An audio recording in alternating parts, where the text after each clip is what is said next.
آئندہ نہیں جانا تمہیں, گھر بیٹھے رہنا اپنے. کچھ خیر خائی میں اس طرح کے لگ گئے تو مسلمانوں کے ذہن بالکل اس طرح کے ہو گئے.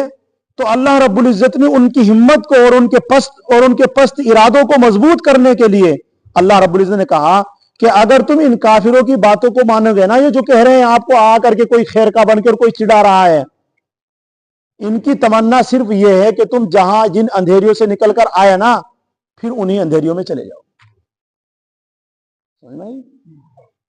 صحابہ کا حال کیا تھا بھائی؟ اس وقت مسلمانوں, اس وقت انسانیت کس درجے پس رہی تھی؟ ظلم و زیادتی عام تھی, شراب عام تھی, لڑائیاں عام تھی, اور کیا نام جتنی دنیا کے اندر برائی تھی وہ اس وقت موجود تھی. اور وہ وہی لوگ تھے جو مسلمان ہو رہے تھے, وہی کرنے والے تھے, اور باہر تھوڑا ہی کرنے والے تھے. تو ان کی تمنا یہ تھی کہ جن اندھیریوں سے نکل کر آئے ہیں, شرک اور بدعت اور لوٹ مار اور ایک دوسرے کے ساتھ جھگڑے, یہ جن اندھیریوں سے نکل کر آئے ہیں انہیں پھر سے وہیں پہنچانا ہے. منافقوں کی تمنا یہ تھی. تو قرآن نے کیا کہا؟ اگر تم ان کا کہنا مانو گے تو ایسی صورت میں تم نقصان اٹھاؤ. اس لیے اللہ اور اس کا رسول جو کہہ رہا ہے اس کے مطابق زندگی گزارو. چاہے تمہارے اوپر کتنے بھی مصیبتوں کے پہاڑ ٹوٹ جائے, کتنی بھی پریشانی آ جائے, اللہ کے حکموں سے منہ نہیں موڑنا. اللہ کے حکموں سے منہ نہیں موڑنا. رسول اللہ صلی اللہ علیہ وسلم کے طریقے کو نہیں چھوڑنا ہے. جس طریقے سے وہ کہہ رہے ہیں اسی طریقے سے زندگی گزارو. پھر کیا ہوگا؟ اگر اب یہ سوال اب یہ ہوتا ہے کہ ذہن میں اللہ رب العزت کیا کہتے ہیں کہ تمہیں وہ پھر سے ان اندھیری میں لوٹا دیں گے اگر تم ان کا کہنا مانو گے, کہ جی پھر کیا کریں؟ اللہ رب العزت کہتے ہیں بل اللہ مولاکم, اللہ تمہارے مددگار ہے. اللہ سے مدد مانگو, اللہ سے مدد مانگو, وہ سب سے بہترین مدد کرنے والا ہے. اور آگے ارشاد فرمایا کہ یہ جو کچھ ہونا تھا ہو گیا. آگے اللہ رب العزت بتانا چاہتے ہیں سنلقی فی قلوب الذین کفروا الرعب, کہ ہم اب ان کافروں کے دلوں میں رعب ڈال دیں گے. رعب کا مطلب کیا ہے؟ پچھلی آیت کا ترجمہ تو یہ ہے یا ایھا الذین آمنوا ان تطیعوا الذین کفروا, اے ایمان والو اگر تم کافروں کا کہنا مانو گے, یردوکم, وہ تمہیں لوٹا دیں گے, علی اعقابکم, تمہارے الٹے پاؤں, یعنی جہاں سے تم نکل کر آئے ہو وہیں تمہیں پہنچا دیں گے. ان کی تمنا یہ ہے فتنقلبوا, پھر تم بدل گئے اگر خاسرین, تم خسارہ اور نقصان میں ہو جاؤ گے, تم نقصان اٹھانے والوں میں ہو جاؤ گے. بل اللہ مولاکم, اللہ تمہارے مددگار ہیں, بلکہ اللہ رب العزت تمہارے مددگار ہیں, وہ خیر الناصرین, اور وہ بہترین مدد کرنے والا ہے. یعنی اگر تم اسی کا کہنا مانو گے اور اس کی مدد پر اگر اللہ کا کہنا مانو گے, اس کی مدد پر بھروسہ کرو گے, تو ایسی صورت میں خدا اللہ تبارک و تعالی تمہارے دشمنوں کو مغلوب کر دے گا, اور تمہیں دشمنوں کی مدد کی ضرورت نہیں ہے. جب اللہ رب العزت مددگار ہے تو ہمیں دشمنوں کی مدد کی کیا ضرورت ہے بھائی؟ اللہ سے مانگے جو بھی کچھ مانگنا ہے. یہی تو بات ہے. سنلقی فی قلوب الذین کفروا الرعب بما اشرکوا باللہ ما لم ینزل بہ سلطانا. اس آیت میں اللہ رب العزت بتانا یہ چاہتے ہیں کہ جب شروع میں کیا ہوا کہ مسلمانوں کو غلبہ ہو گیا, مسلمانوں نے ایک دم سے جب حملہ کیا تو روایتوں میں بات لکھی ہے کافی یہ سے بھاگ رہے تھے تیر کی طرح. اور جو ہند آئی تھی نا کافرہ, وہ کافرہ عورتیں جو آئی تھی, یوں لکھا حدیثوں میں تفسیر ابن کثیر میں, اپنے تہمت اٹھا کر بھاگ رہی تھی پہاڑوں کو نکل کر کے, جب مسلمانوں نے حلہ بولا اور واویلا مچا رکھا تھا پورا. لیکن جو مسلمان ابھی اس طرح کی حالات دیکھ کر کے, جو مسلمان جنگ احد پہاڑ کے پیچھے کھڑے ہوئے تھے 50 صحابہ تیر انداز, اور افسر ان کا حضرت عبداللہ بن جبیر رضی اللہ تعالیٰ, یہ جو تھے, اب انہوں نے کہا, کچھ صحابہ کہنے لگے کہ چلو اب جا کر کے جو کافر بھاگ رہے ہیں ان کے پیچھے بھاگیں گے, مسلمانوں کے مجاہدین کی مدد کریں گے. کچھ صحابہ نے کہا, ان کے جو افسر تھے انہوں نے کہا بھئی ہمارا حکم ملا ہے کہ یہیں رہنا ہے. کہنے لگے اب کیا ضرورت ہے بھئی, وہ بھاگ رہے دیکھو, اب یہاں کھڑے ہو کیا کریں گے. لیکن جو افسر تھے حضرت عبداللہ بن جبیر رضی اللہ تعالیٰ وہ نہیں وہاں سے ہٹے. ان کے ساتھ صرف 10 صحابہ یا 7 صحابہ لکھے ہیں روایتوں میں, وہ باقی بچے تھے. اس کے علاوہ سارے صحابہ ان کے پیچھے بھاگ رہے تھے. انہیں اور دور بھگانے کے لیے۔ اب جب حالات ایسے ہوئے تو کم از کم 250 مشرکین پیچھے سے آئے۔ پھر اب 250 کے سامنے جب وہ سب کے سب ایک دم حملہ کریں گے 10 کیا آڑ سکتے ہیں؟ تو ایسی صورت میں اب ان 10 کے اندر بھی حضرت عبداللہ بن جبیر رضی اللہ عنہ ان کو بھی شہید کر دیا، اور بہت سارے صحابہ کو شہید کر کے فوراً انہوں نے آپ وسلم کے اوپر حملہ بول دیا، نبی کریم صلی اللہ علیہ وسلم کے اوپر حملہ بولا۔ تو اس صورت میں مسلمانوں میں افراتفری مچ گئی۔ یہ واقعہ آپ کو پہلے بھی سنایا تھا۔ میں بتانا یہ چاہتا ہوں کہ بخاری شریف میں لکھا ہے کہ جب مسلمانوں کے اوپر ایسی یہ حملہ ہوا، کافروں نے جب حملہ کیا اور ان کی غلطی کی وجہ سے ذرا سے 40 صحابہ یا 42 صحابہ یا 43 صحابہ اگر نہ وہاں سے ہٹتے تو ایسا ہو نہیں سکتا تھا، لیکن انہوں نے تھوڑی سی غلطی کی وجہ سے، آپ صلی اللہ علیہ وسلم کا حکم کی نافرمانی کی وجہ سے، ایسے ہونے کی وجہ سے، تو ابو سفیان پہاڑ پر چڑھ کر پتہ کیا بول رہا تھا کہ ابو بکر ہے، عمر ہے، محمد ہے صلی اللہ علیہ وسلم، یعنی اس طرح کی آواز لگائی اس نے، یعنی یہ سب ختم ہو گئے ہیں، کب کچھ نہیں ہے۔ تو جب کسی کی آواز نہ آئی، کہنے لگے، پھر انہوں نے افواہ اڑا دی کہ بھئی یہ سب ختم ہو گئے ہیں، یہ سب ختم ہو گئے ہیں، اب مزے لو۔ تو اس نے ابو سفیان نے جب یہ کہا، حضرت عمر رضی اللہ عنہ پر نراہ گیا، برداشت نہیں ہوا، فوراً کہا، او جھوٹے، بحمد اللہ ہم ابھی موجود ہے، اور اللہ رب العزت نے ہمیں تیرے جیسے دشمن کو ختم کرنے کے لیے ابھی اللہ نے ہمیں باقی رکھا ہے۔ اب جب یہ بات کہی کہ حضرت عمر رضی اللہ عنہ نے کہا، محمد صلی اللہ علیہ وسلم بھی موجود ہے، میں بھی موجود ہوں، ابو بکر بھی موجود ہے، جس کا تو نے نام لیا ہے، ہم سب موجود ہیں اور تجھے ختم کرنے کے لیے موجود۔ ابھی ابو سفیان مسلمان نہیں ہوئے تھے۔ تو جب یہ بات سنی تو ایسی صورت میں سارے صحابہ پھر سمٹ کر آ گئے۔ جب آواز سنی بھائی ابھی آپ وسلم موجود ہیں، ابھی زندے ہیں، اور ابو عمر بھی ہیں، ابو بکر بھی ہے، تو سب صحابہ پھر جب اکٹھے ہوئے، اور اکٹھے ہونے کے بعد جب پھر حملہ بولا دوسری مرتبہ مشرکین پر، تو اب جو پھر مسلمانوں کو فتح ہوئی اور وہ مغلوب ہو گئے۔ آج جب مغلوب ہو کر کے، شکست اور ہار کر کے جب بھاگ رہے تھے وہ، تو انہوں نے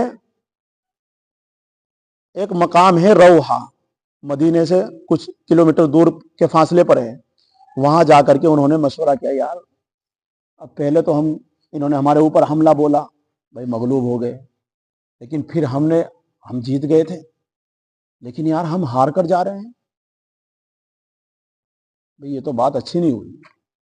مسلمان سب مدینہ پہنچ چکے تھے، انہوں نے مشورہ کیا وہاں، تو کچھ کہنے لگے بھئی ایسا کرو، مدینے پر جا کر حملہ بولتے ہیں، کیونکہ مسلمانوں کے تو حالات بالکل اتنے کمزور ہو گئے تھے، حالات کا مطلب یہ کہ بدن بالکل لاجواب تھے، ٹوٹ چکے تھے، کیوں کئی دن سے سوئے نہیں، اوپر سے زخم، اوپر سے پھر 70 بزرگ شہید ہو چکے، ہمت ویسے ٹوٹی ہوئی تھی۔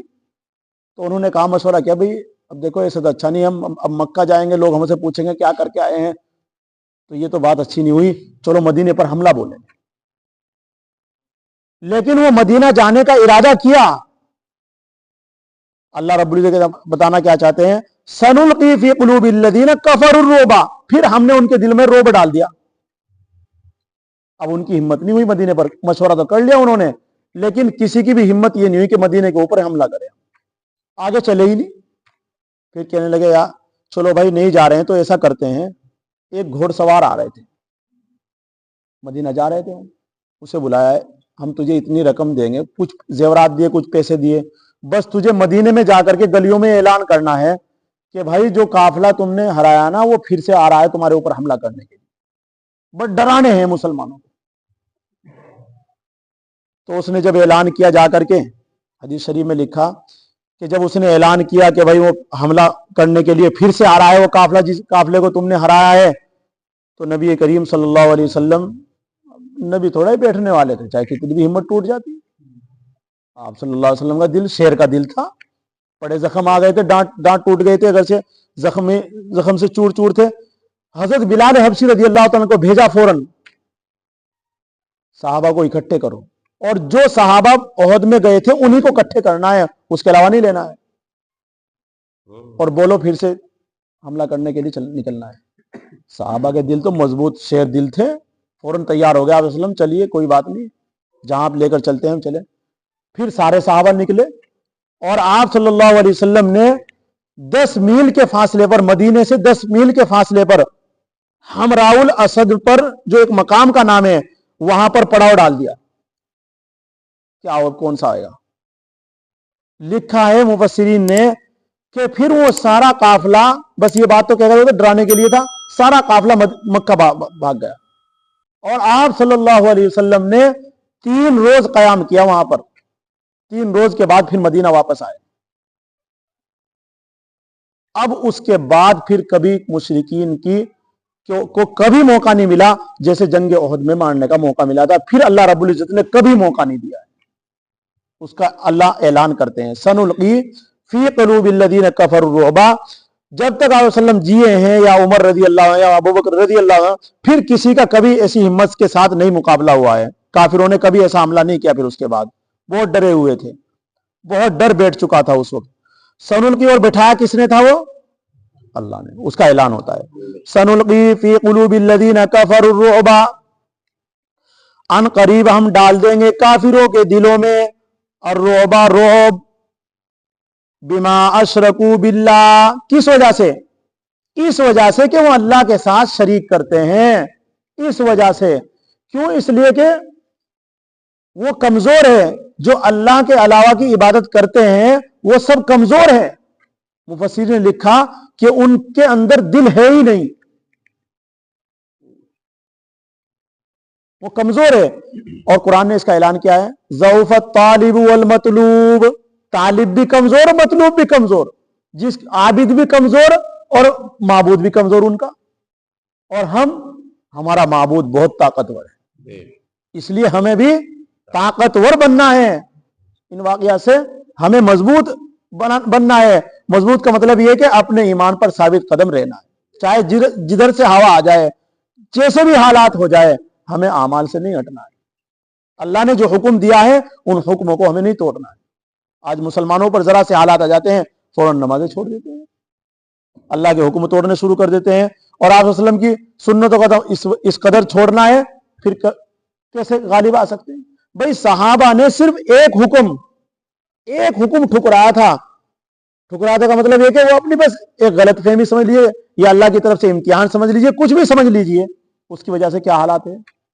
اور آج ہم سینکڑوں دن بھر کتنے دسترخوان ہمارے گھر نہیں بیچتا, ہاتھ کھانے سے پہلے ہم نہیں دھوتے, اور کھانا کھانے کے بعد سنت ہاتھ دھونا وہ نہیں ہم دھوتے ہیں. ٹیشو پیپر کا استعمال کیا جا رہا ہے, اور بعض تو ویسے اٹھ جاتے ہیں بیچارے, روٹی کھا کے, روٹی تو کھائیے گا. یہ چھوٹی چھوٹی سنتیں. بھائی ہم جب اپنے ضرورت کے لیے جاتے ہیں وہاں دعا نہیں پڑھتے, نکلتے ہوئے دعا نہیں پڑھتے, مسجد آتے ہوئے دعا نہیں پڑھتے, مسجد سے نکلتے ہوئے دعا نہیں پڑھتے. تو کتنے سینکڑوں کی نافرمانیاں ہیں روزانہ ہماری. تو پھر کیسے مغلوب غالب آ سکتے ہیں آپ, اور کیسے فتح مل سکتی ہے مسلمان؟ جب تک اللہ کے حکموں پر اور رسول اللہ علیہ وسلم کی فرما برداری میں زندگی نہیں گزارو گے, جب تک آپ کو ہمت نہیں ملے گی, آپ کی مدد نہیں ہوگی, آپ کے اللہ تبارک و تعالیٰ آپ کو فتح نہیں ہوگی. اس لیے ضرورت ہے اس بات کی کہ ہم اپنے گھروں کے اندر ماحول بدلے, اپنی زندگی کو. اب اس تفسیر کا مطلب بھی, اور آپ اللہ کے راستے میں نکل لے اس کا بھی مقصد بھی, مدرسے کھولنے کا مقصد بھی, مسجدوں میں آپ کو نماز پڑھوانے کا مقصد بھی, مقصد صرف ایک ہی ہے کہ ایک اللہ کے حکموں پر پورے آپ کھڑے ہو جاؤ اور رسول اللہ صلی اللہ علیہ وسلم کے طریقے پر آ جاؤ. بس یہ مقصد ہے, اور کوئی مقصد نہیں ہے. سنلقی فی قلوب الذین کفروا بما اشرکوا, اس وجہ سے کہ وہ اللہ کے ساتھ شریک کرتے ہیں, اس وجہ سے اللہ نے ان کے دلوں کے اندر رعب ڈال. آج بھی ہے ان کے دلوں میں رعب. مسلمان جو صحیح معنوں میں مسلمان ہے آج بھی اس سے کام. حضرت مولانا ارشد مدنی ہے, شیر کی دہاڑ ہے, ایک بار بول دیتے ہیں, دیکھو پورا کس طرح پورے ہندوستان کو ہلا دیتے ہیں. خود بڑے بڑے جو بولتے ہیں وہ بھی کیا کہتے ہیں, بھائی وہ بڑے ہیں, ان کے ساتھ نہیں بولنا ہے, ان کے مقابلہ نہیں کرنا ہے. خود وہ کہتے ہیں, جو پیٹھ پیچھے آپ وسلم کے اوپر نہ جانے کس کے اوپر بولتے ہیں, لیکن جب وہ بولتے ہیں نا تو پھر سب چپ ہو جاتے ہیں. یہ وجہ کیا ہے؟ اللہ کے حکم پر اور وسلم کے طریقے پر وہ زندگی گزار رہے ہیں. اللہ رب العزت نے ان کے دل اتنے مضبوط بنائے ہیں، اور کافر آج بھی ایسے لوگوں سے ڈرتے ہیں۔